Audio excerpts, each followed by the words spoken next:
37. The meaning. Greetings and shalom. Listen to the word of Yahweh Almighty. Let every ear that hears, hear and listen to what the Spirit says to the called out of this world, and let every heart tremble, for the commandments of Yahweh Almighty have thundered across existence itself with eternal weight and holy covenant power. It is written in Exodus 20 verse 8, "Remember the Sabbath day to keep it holy." This is not a suggestion, it is not a cultural artifact.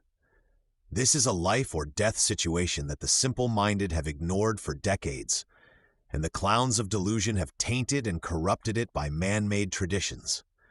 Do you not comprehend that this is the decree of the Almighty, and it is grounded in the essence of creation itself? For Genesis 2 verses 2 and 3 declares, "And on the seventh day the Almighty ended his work which he had made. And he rested on the seventh day from all his work which he had made.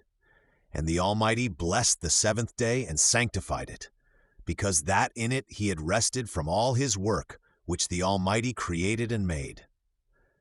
Do you not see and understand that this commandment, the third in order, is stamped with the mark of completeness, and the number 3 is the number by which a matter is established as well? For it is written in Deuteronomy 19 verse 15, "At the mouth of 2 witnesses, or at the mouth of 3 witnesses, shall the matter be established." Completeness. The number 3 testifies and affirms that the Sabbath is that testimony. It is the completion seal of Yahweh's creation and of his covenant order.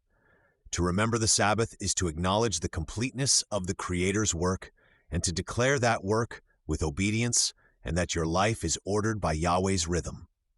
Without this, your days are fragmented like the world, your work days are restless, and your covenant with the Almighty is incomplete.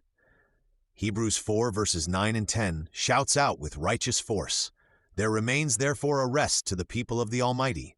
For he that is entered into his rest, he also has ceased from his own works, as the Almighty did from his." The Sabbath exemplifies your completeness. The Sabbath is the covenant seal. The Sabbath is the weekly reminder that you belong to Yahweh's holy order and not mankind's relentless pursuit of chaos. Now here comes the voice of the 7th commandment. Exodus 20 verse 14, "You shall not commit adultery." This is not some petty take-it-or-leave-it rule. This is an eternal defense provided for our perfection. 7 is the number of righteous wholeness and the essence of flawless sanctity. The Sabbath command marks creation as being completed, but fidelity marks the covenant as being perfected. Marriage is not a contract of the flesh, but it is a covenantal reflection of Yahweh's union with his people. As Malachi 2 verse 14 declares, "Yahweh has been witness between you and the wife of your youth. She is your companion and your wife by covenant." Adultery is the stench of treachery committed against righteous perfection. It is the corruption of that which Yahweh has sanctified.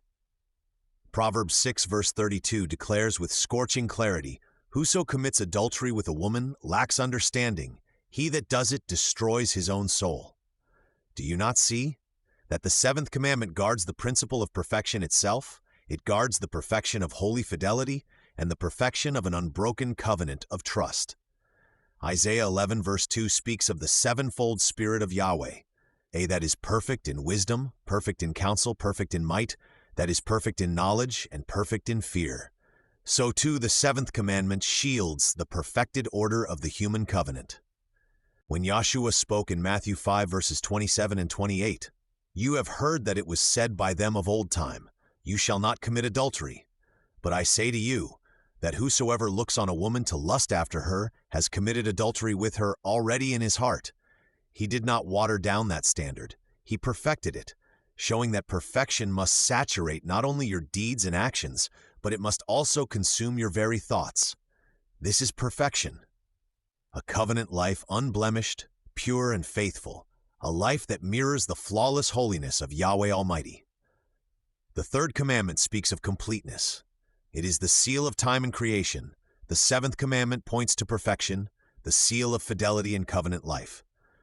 3 is the witness of completeness that speaks of the Sabbath rest, commanding us to align our days with Yahweh's creative cycle. Therefore, our days leading up to the Sabbath must also reflect the productive days leading up to the day of rest. 7 is the number that represents and bears witness to perfection.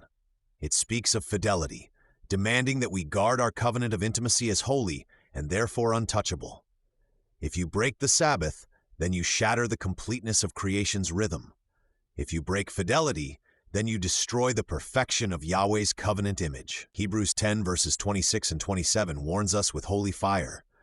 For if we sin willfully after that we have received the knowledge of the truth, there remains no more sacrifice for sins, but a certain fearful looking for judgment and fiery indignation, which shall devour the adversaries.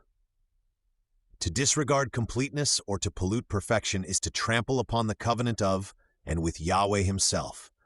Therefore, let these words rattle your bones. Remember the Sabbath, for the number 3 represents completeness, and Yahweh completed his work on that day. Guard your fidelity, for 7 is the number of perfection, and Yahweh is perfect in holiness. The commandments are not mere carvings upon stone, but must be fire within your conscience. This is life or death placed before you. Choose obedience, and you will stand complete and perfected before Yahweh Almighty. Choose rebellion, and you will be shattered, incomplete and corrupted, awaiting your destruction. The voice of Yahweh still shakes the earth. Be you perfect, even as your Father in heaven is perfect. Matthew 5 verse 48. Completeness through obedience and perfection through holiness. This is the covenant. This is the standard. This is the thunder that shakes heaven and earth. In Messiah's name, service and right hand. So be it.